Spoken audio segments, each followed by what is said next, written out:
In previous meetings, the president has said if these investigations continue, I can't work with you. He didn't bring it up.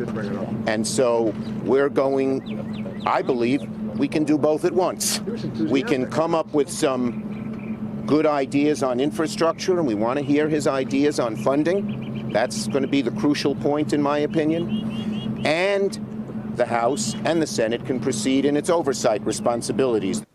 Welcome back. That was Senate Minority Leader Chuck Schumer after meeting with the president today. And let's bring in someone else who was in that meeting this afternoon, Assistant House Speaker Congressman Ben Ray Lujan of New Mexico. Congressman, thanks for taking a few minutes. We listened there to a few words from Chuck Schumer. He and Nancy Pelosi spoke to the press afterwards. One of the points that they made there, they said that they felt Donald Trump in the meeting today had a positive attitude.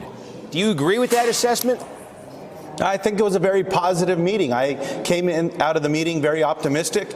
Speaker Pelosi and Chuck Schumer laid it out very clearly that there was agreement that we would have a big, bold deal. You've heard the $2 trillion number used as far as a number that we could find agreement on, but especially around the importance of infrastructure across America. And I highlighted what broadband coverage, the lack of fast internet, affordable internet across states like New Mexico, why it matters so very much. Whether it's the 1 in 4 in rural America that don't have access today, 1 in 8 schools that are not keeping up with the recommendations coming out of the FCC, and also the importance of this from a life safety issue.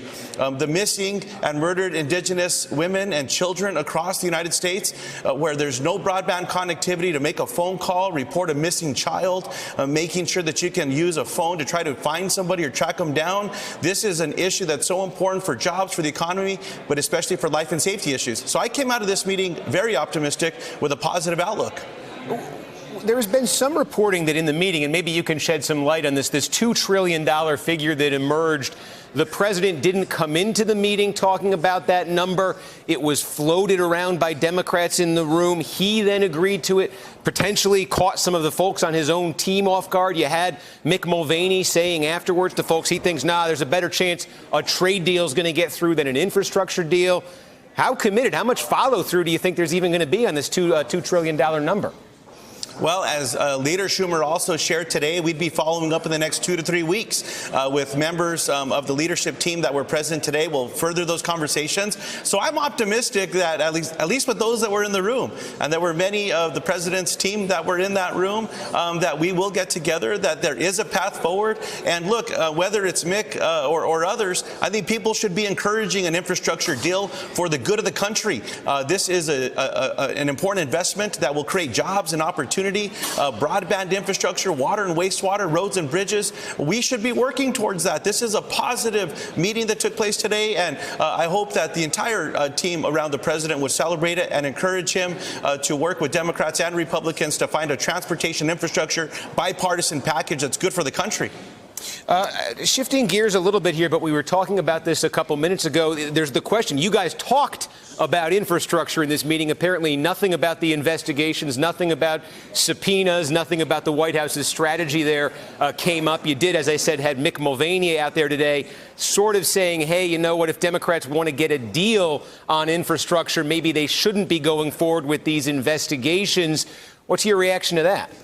Well, this isn't a deal between Democrats and Republicans. This is about an infrastructure package that's good for the country. And the president has a responsibility to infrastructure. Democrats in the House want to work with our Republican colleagues in the House and in the Senate, as do our colleagues that are Democratic senators. We all want to find a way forward for infrastructure in the country. We also have a constitutional responsibility to the American people, and that includes oversight. While we will conduct oversight as charged by the Constitution, we can also move on important pieces of legislation like infrastructure for the good of Americans. And I think that's what was talked about today. That's where the emphasis was. And that's why you had a positive readout from the White House as well as from Speaker Pelosi and Chuck Schumer today. Joe Biden was out there today. He's not the only Democrat saying this, but it looks like he's the front runner now in your party for its presidential nomination. He's out there today saying if the White House does not comply with these subpoenas, impeachment should be on the table. Do you agree with that? Impeachment proceedings if the White House does not comply with these subpoenas as it has threatened?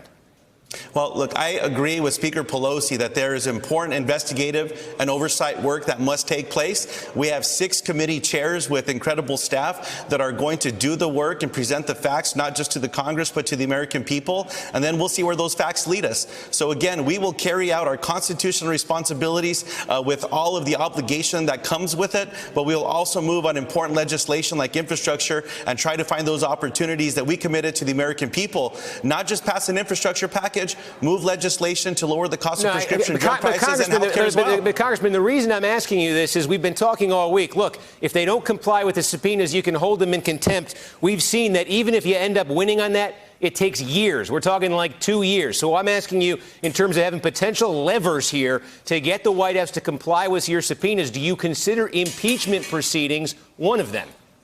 Well, there are several tools that have been laid out in the Constitution. That is one of them, Steve. The other would be working with the Department of Justice to ensure that people that are being subpoenaed comply with those subpoenas. If the Department of Justice does not work with the Congress in that endeavor, then we can go to federal judges as well, and we can file civil cases and have those judges issue orders, in addition to fines and also jail time. So there are many tools that have been built in. But again, the federal, we've seen this. We saw this with Harriet Miers. We saw this with Eric Holder. That route you're describing literally takes years, even when Congress wins.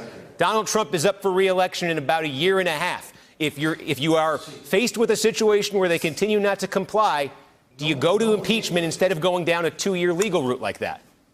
Well, again, I think that there are many tools that are on the table, and I have every confidence in what Jerry Nadler and the other committee chairs are carrying out, in addition to Speaker Nancy Pelosi. I think that there's no stronger leader in the country and someone that I've supported day in and day out, and will continue to support her. And on this issue, I'm lock in step with Leader Nancy Pelosi, with Speaker Pelosi. Congressman Ben Ray Lujan, thank you for joining us. Thanks for having me. All right. Hello, YouTubers. If you're watching this, it means you've checked out our channel, so thank you. Now do me a favor, subscribe by clicking on that button down there. Click on any of the videos to watch the latest interviews and highlights from MTP Daily and MSNBC. You can get more Beat the Press content every morning in the First Read newsletter. If you're tired of content that you don't know anything about where it came from, you don't have to have that problem with us. NBC News, MSNBC, MTP, and the Meet the Press mindset right here for you on YouTube. Subscribe now.